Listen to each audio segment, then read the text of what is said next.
सिंहासन बत्ती सी। राजा भोज को कैसे मिला सिंहासन। फिर आइए शुरू करते हैं इस पुस्तक की रोचक व मजेदार कहानियों का सफर।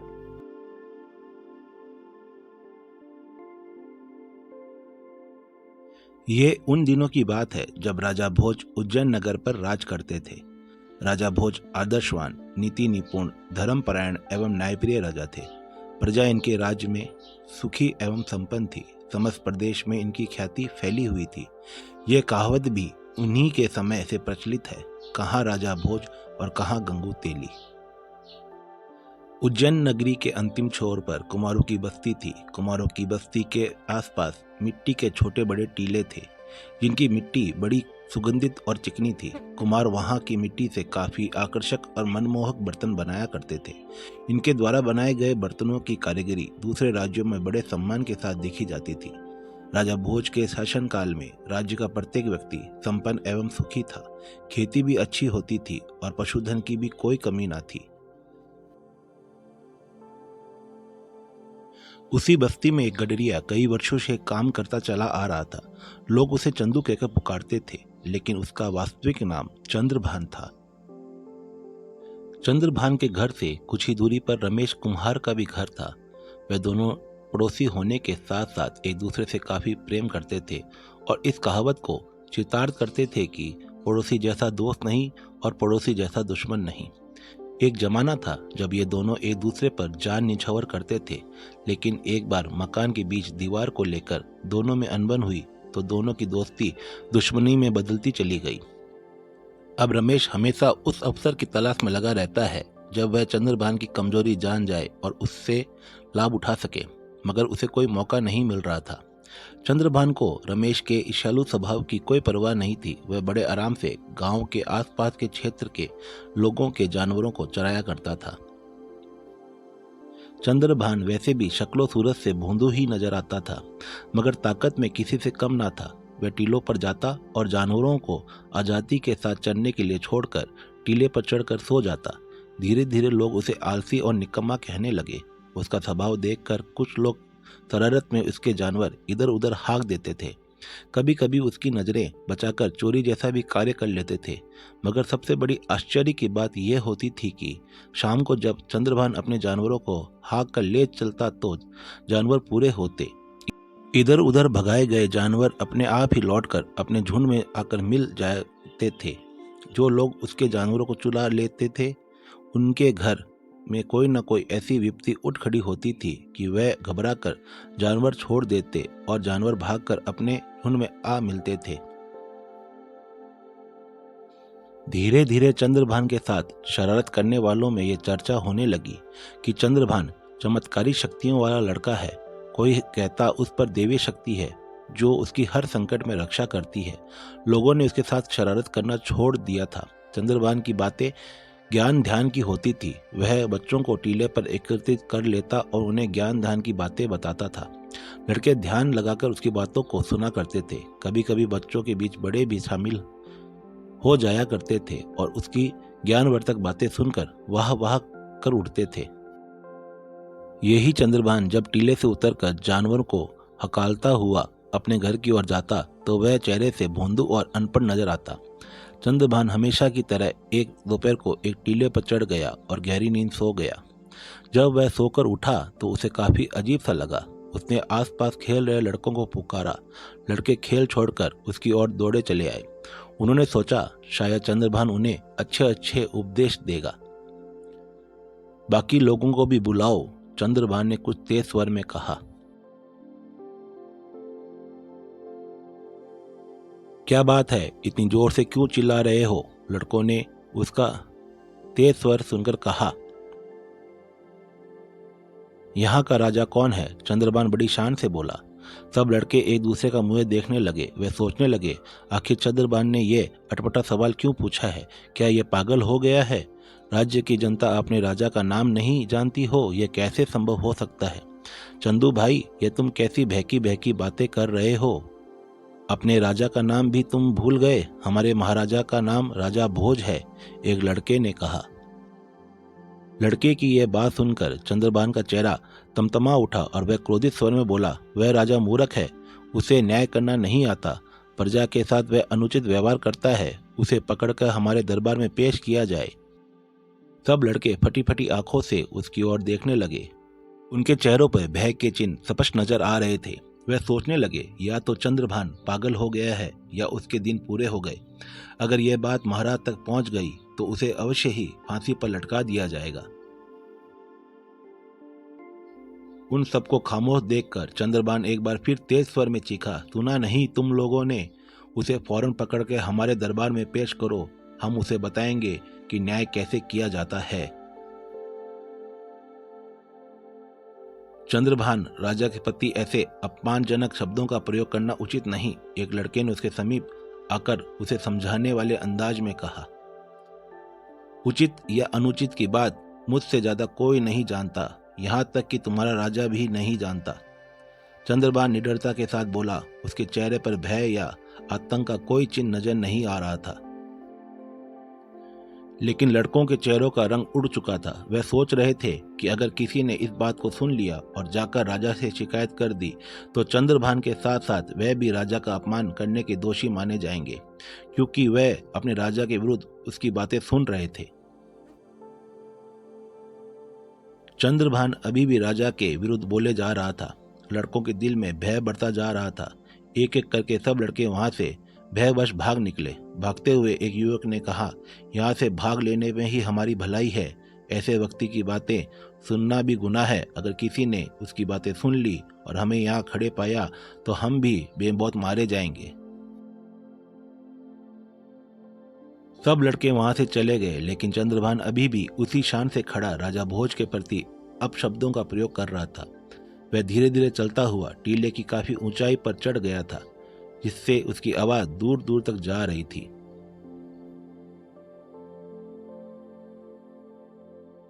चंद्रभान काफी देर तक टीले की ऊंचाई पर चढ़ा राजा भोज के लिए अपशब्द बोलता रहा, मगर उसे जब यह एहसास हुआ कि अब कोई भी उसकी बातें सुनने वाला नहीं, तो वह आहिस्ता से टीले से नीचे उतर आया। टीले से नीचे आते ही वह सामान्य अवस्था में आ गया। उसका क्रोध और उत्तेजना अब समाप्त हो चुकी थी। अब वह वही सामान्य गडरिये का लड़का नजर आने लगा। उसने रोज की तरह अपने मवेशियों को एकत्रित किया। उसकी बातें सुनकर मारे भय के जो लड़के दूर भाग गए थे, वह भी अब डरते डरते धीरे धीरे उसके करीब आने लगे। वह उसे हैरानपूर्ण नजरों से देख रहे थे। चंद्रभान ने उनसे पूछा, मित्रों, मुझे इस प्रकार क्यों देख रहे हो? अभी कुछ देर पहले तुम अपने होशो आवाज खो बैठे थे और राजा के लिए अपशब्द बोल रहे थे। अगर किसी ने सुन लिया होता तो राजा के सिपाही तुम्हें पकड़कर ले जा चुके होते और साथ में हमें भी तुम्हारे जुर्म की सजा भुगतनी पड़ती। एक लड़के ने चंद्रभान को आश्चर्यचकित नजरों से देखते हुए कहा। चंद्रभान उन लड़कों को कुछ ऐसे अंदाज से देख रहा था जैसे वह लोग झूठ बोल रहे हों। वह राजा के प्रति अशब्द क्यों कहेगा? उसे खामोश देखकर सब लड़के अपने अपने घरों की ओर जाने लगे, लेकिन वह अपने घर में जाकर चुप नहीं रहे। चंद्रभान के व्यवहार की चर्चा लड़कों ने घर वालों से की। धीरे धीरे बात फैलते फैलते पूरे राज्य में चर्चा का विषय बन गई। लोगों में जो बातें हो रही थी उसकी सुगबुगाहट रमेश के कानों में भी कोलाहल मचाने लगी। उसने सोचा, यह मौका अच्छा हाथ लगा है। उसने अपने परिवार के लड़के से भी इस विषय में पूछताछ की। जिस वक्त चंद्रभान राजा के प्रति अशब्द बोल रहा था, उस समय रमेश के परिवार का भी एक लड़का वहां मौजूद था। उसने रमेश के सामने चंद्रभान की हर बात ज्यों की त्यों कह दी। लड़के की बात सुनकर रमेश की आंखें आश्चर्य के कारण फैलती चली गई। वह मन ही मन सोचने लगा, ओह, तो यह कह रहा था चंद्रभान। वह सोच रहा था कि चंद्रभान से बदला लेने का इससे अच्छा अवसर और कोई नहीं हो सकता। अगले दिन वह सारा काम छोड़कर उधर गया जहां चंद्रभान मवेशी चराने जाता था। उसने छिपकर पीछा किया और दोपहर के समय चंद्रभान को टीले पर चढ़ते हुए देखा। वह टीले पर जाकर सो गया। रमेश वहां छिपकर उसे जागने की प्रतीक्षा करने लगा। काफी इंतजार के बाद उसने देखा कि चंद्रभान उठकर बैठ गया है। वह इधर उधर देखने लगा। उसने दो लोगों को आपस में झगड़ते हुए देखा। उन दोनों का झगड़ा एक घोड़े को लेकर था। एक घोड़े पर दो लोग अपना अपना अधिकार जमाने का प्रयास कर रहे थे। चंद्रभान ने उन्हें अपने पास बुलाया और टीले पर बैठे बैठे ही उनकी समस्या पूछी। जिज्ञासावश वहां अच्छी खासी भीड़ इकट्ठा हो गई थी। दोनों झगड़ते व्यक्तियों की समस्या हल करते हुए उसने जिस ढंग से न्याय किया, उसे देख सुनकर लोग वाह वाह कर उठे। एक व्यक्ति की खुशी खुशी अपना घोड़ा लेकर चला गया और दूसरा चंद्रभान के न्याय से संतुष्ट था। एक और छिपकर बैठा रमेश अंदर ही अंदर सुलग उठा। वह जिस आस से इधर आया था उसके विपरीत देखकर उसे निराश होना पड़ा। चंद्रभान ने जिस ढंग से न्याय किया था उसे देखकर हर कोई दंग रह गया था। ऐसा उलझा हुआ मसला था जिसके लिए किसी की भी अकल काम नहीं कर रही थी कि चंद्रभान घोड़े का असली दावेदार किसे बताएगा। अगले दिन रमेश ने दो औरतों के बीच एक बच्चे को लेकर हुए विवाद को निपटाते देखा। उस दिन भी चंद्रभान के न्याय की काफी प्रशंसा हुई। अब तो यह हर रोज नियम बन गया कि चंद्रभान टीले पर जा बैठता और लोग किसी न किसी मसले पर उससे न्याय कराने आते। चंद्रभान दूध का दूध और पानी का पानी जैसी कहावत को चितार्थ करते हुए न्याय कर देता। कुछ ही दिनों में उसका नाम दूर दूर तक फैलता चला जा रहा था। इससे रमेश और अधिक परेशान हो उठा कि कीर्ति तो किसी न्यायप्रिय और नीतिवान राजा की भांति दूर दूर तक फैल रही है। आखिर यह बात उससे कहाँ सहन होती। एक दिन रमेश ने मौका पाकर राजा भोज से चंद्रभान की शिकायत कर दी। राजन, चंदू चरवाहा आपकी ओर से जनता का मुंह फेर रहा है। न्याय करने का कार्य राजा का है, ना कि प्रजा का। चंदू चरवाहा स्वयं अपने आप को राजा समझ बैठा है और प्रजाजनों की समस्याओं का निपटारा कर रहा है। रमेश ने राजा से चंद्रभान की शिकायत करने वाले अंदाज में कहा। इससे क्या फर्क पड़ता है, लोगों को न्याय तो मिल ही रहा है ना। राजा ने रमेश की बात को कोई अहमियत नहीं दी।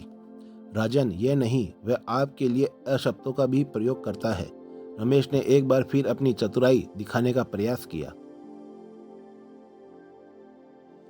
क्या? राजा अचानक चौंका। सिपाहियों को भेजकर इस बारे में पूरी जानकारी ली जाएगी, राजा ने उसे आश्वासन दिया। रमेश ढेर सारी उम्मीदों के साथ वहां से चला गया। वह मन ही मन प्रसन्न हो रहा था कि वह आग में घी डाल आया है। रमेश के चले जाने के बाद राजा भोज ने उसकी बात पर गौर किया और सोचने लगा कि अगर चंदू स्वयं न्याय करता है तो यह राजा के कार्य में हस्तक्षेप है, इसलिए इसे अवश्य रोकना चाहिए। उसने सिपाहियों को आदेश दिया कि वह चंदू पर नजर रखे, उसके पास न्याय पाने के लिए जाने वालों को रोके और फरियादियों को न्याय के लिए महाराज के पास लेकर आए। सिपाहियों ने राजा के आदेश का पालन करना शुरू कर दिया। अगले दिन एक व्यापारी और सेठ को राज दरबार में लाया गया। राजा भोज ने व्यापारी से राज दरबार में उपस्थित होने का कारण पूछा। व्यापारी ने सेठ की ओर संकेत करते हुए कहा, महाराज, मैं व्यापारी हूँ और मेरा पेशा व्यापार करना है। कुछ दिन पहले मैं व्यापार के सिलसिले से मैं जब नगर से बाहर गया तब मैंने इस सेठ के पास 3 बहुमूल्य रत्न बतौर अमानत रख कर गया था, ताकि जब मैं लौट कर आऊँ तो मेरे रत्न मुझे सुरक्षित वापस मिल जाएं। मगर अब जब मैं लौट आया तो यह सेठ मेरे उन रत्नों को देने से इनकार कर रहा है। हम दोनों आपस में झगड़ रहे थे। इसी बीच आपके सिपाही हमें पकड़कर आपके दरबार में ले आए। महाराज, मेरे रत्न मुझे वापस दिला दीजिए। मेरे साथ न्याय कीजिए महाराज, वह रत्न ही मेरे बुढ़ापे का सहारा है। राजा भोज ने व्यापारी की बातें ध्यानपूर्वक सुनी और सेठ से पूछा, क्या व्यापारी द्वारा लगाया गया आरोप सत्य है? महाराज, सेठ ने कहा, यह बात तो सत्य है कि व्यापार के लिए जाते वक्त यह अपने 3 रत्न मेरे पास रख गया था। इसने मुझसे वादा किया था कि यह 6 महीने बाद लौट कर जब आएगा तो अपने तीनों रत्न वापस ले लेगा। जब यह लौटा तो मैंने इसकी अमानत दे दी। सेठ की बात सुनकर राजा भोज कुछ देर के लिए खामोश हो गए। दरबार में सन्नाटा छाया रहा। फिर इस सन्नाटे को राजा की आवाज ने तोड़ा। क्या तुम्हारे पास कोई ऐसा गवाह है जो यह सत्य सिद्ध कर सके कि तुमने वह रत्न व्यापारी को लौटा दिए थे? अवश्य राजन, मैंने गांव के मुखिया और मंदिर के पुजारी के सामने वे तीनों रत्न इसको लौटाए थे। सेठ ने अपनी सफाई पेश की। सेठ की बात सुनकर राजा भोज ने उन दोनों को बुलाने का आदेश दिया। कुछ देर बाद राजा के सिपाही मुखिया और पुजारी को दरबार में ले आए। इन दोनों की गवाही सेठ के पक्ष में थी। उन दोनों की पूरी बात सुनने के बाद राजा ने अपना निर्णय सुनाया। व्यापारी का आरोप निराधार है, इसलिए उसे आदेश दिया जाता है कि वह झूठ बोलने के अपराध में सेठ से क्षमा याचना करे, अन्यथा उन्हें राजदंड भोगना पड़ेगा। यह न्याय नहीं, अन्याय है अन्नदाता। अगर मेरी जान बख्शी जाए तो आपसे एक निवेदन करना चाहता हूँ। हम तो न्याय के लिए आपके पास आने के बजाय चंद्रभान के पास जा रहे थे, जिसका न्याय दूध का दूध और पानी का पानी होता है, लेकिन आपके सिपाही हमें पकड़कर आपके दरबार में ले आए। व्यापारी ने रोते हुए कहा।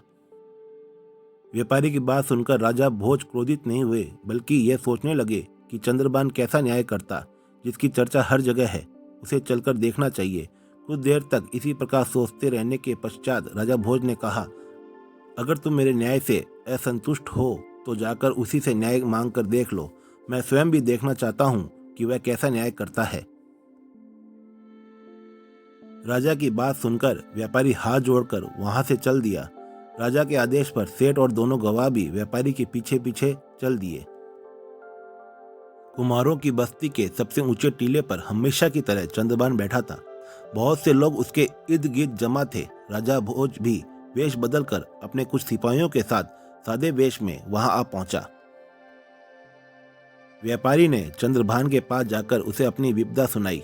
उसकी बात सुनकर चंद्रभान तेज आवाज में बोला, जाओ और राजा भोज को बुलाकर लाओ। मैं उसे समझाऊंगा कि न्याय किसे कहते हैं। इसके बाद उसने सेठ और उसके दोनों गवाहों को आदेश दिया कि मैं जिस जिस को बुलाता जाऊं वह मेरे पास आता जाए। चंद्रभान ने सबसे पहले सेठ के गवाह गांव के मुखिया को संकेत से अपने पास बुलाया।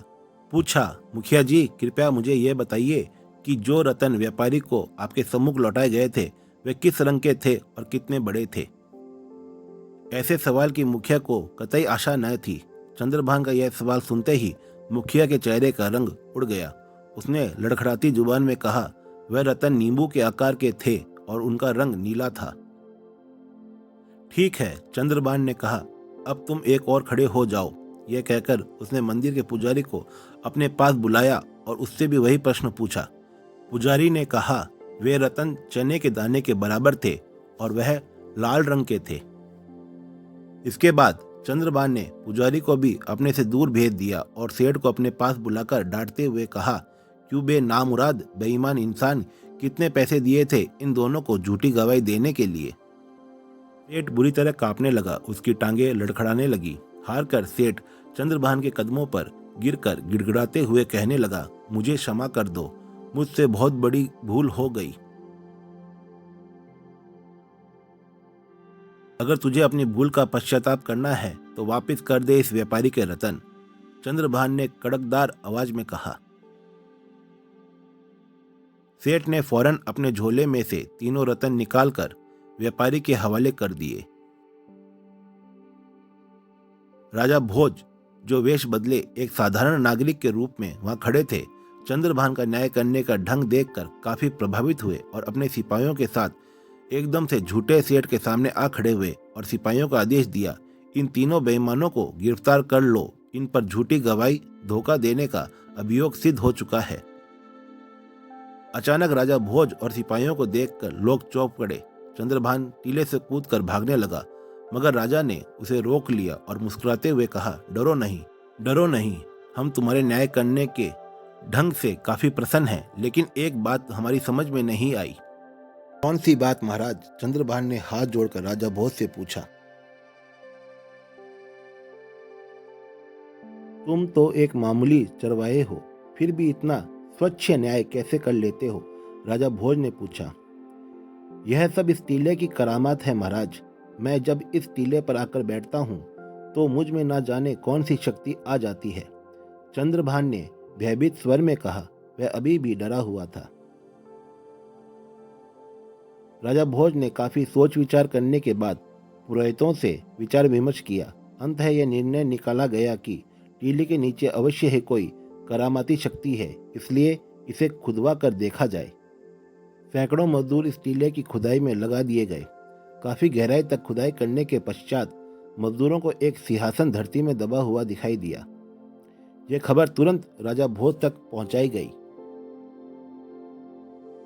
राजा भोज ने वहां आकर देखा तो सिंहासन की चमक से उसकी आंखें चौंधियाई गई।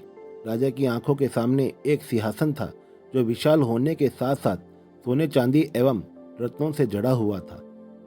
राजा भोज के आदेश पर सिंहासन को बाहर निकालने का प्रयास किया गया, परंतु सिंहासन अपनी जगह से हिला तक नहीं। यह देखकर पुरोहितों ने आपस में विचार विमर्श किया और राजन से कहा, महाराज, ऐसा प्रतीत होता है कि यह सिंहासन शायद किसी देवता या दैत्य द्वारा निर्मित किया गया है। इसकी पूजा अर्चना करके ही इसको निकालना चाहिए। राजा ने अनुमति दे दी और पूजन अर्चन किया गया। अब सिंहासन काफी आसानी से बाहर निकल आया। सिंहासन को साफ किया गया। सफाई के बाद सिंहासन निखर उठा। वह इतना सुंदर था कि उस पर नजरें ठहरना भी मुश्किल हो रहा था। सिंहासन के चारों ओर 8-8 पुतलियां बनी हुई थी। उन सभी पुतलियों के हाथ में एक एक कमल का फूल था। पुतलियां इतनी सजीव लगती थी मानो अभी बोल पड़ेंगी। रोहित ने यज्ञ और हवन किए और फिर शुभ मुहूर्त निकालने लगे कि राजा इस सिंहासन पर कब विराजमान हो। काफी परिश्रम के बाद राजपुरोहितों ने शुभ घड़ी निकाली। जब वह शुभ दिन आया तो सिंहासन राज दरबार में सुशोभित किया गया। आसपास के अन्य राज्यों के राजाओं को भी आमंत्रित किया गया। उस दिन दरबार में एक जश्न का सा वातावरण बना हुआ था। राजा भोज ने जैसे ही अपना दाहिना पांव सिंहासन पर बैठने के लिए आगे बढ़ाया, तभी एकाएक चमत्कार सा हुआ।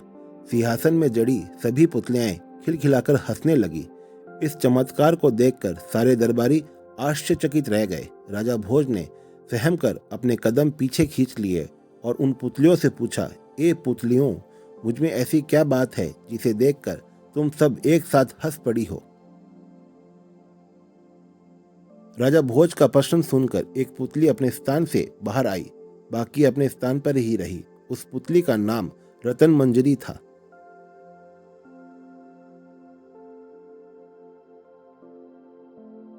अगले चलचित्र में मैं इस पुस्तक की अगली कहानी की शुरुआत करूंगा। इसमें आप सब पढ़ेंगे और सुनेंगे।